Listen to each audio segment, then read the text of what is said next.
Welcome to the Whiteboard series. This is a video series that breaks down NC State research relating to cover crops and other conservation practices.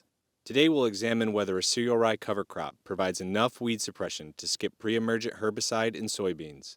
Cereal rye remains one of the most popular cover crops nationwide. Its exceptional growth and biomass allows cereal rye to smother weeds and prevent their establishment. Many growers wonder if this weed suppression could allow them to reduce their herbicide use and lower their costs.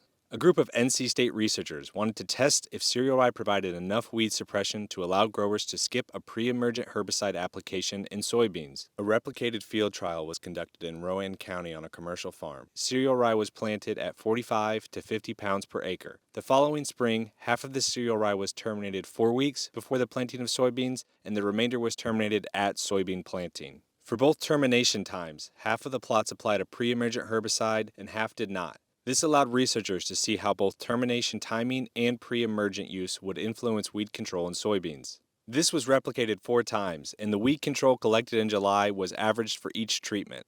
Let's look at the results.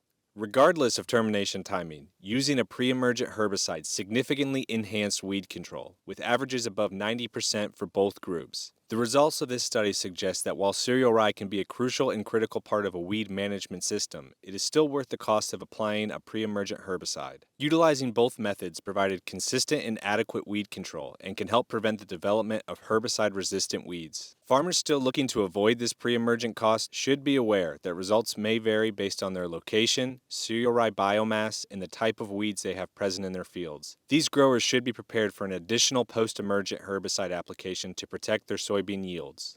This work was conducted by the research team of Jenny Carleo, Sloop, Dr. Wes Everman, Dr. Rachel Vann, and their staff.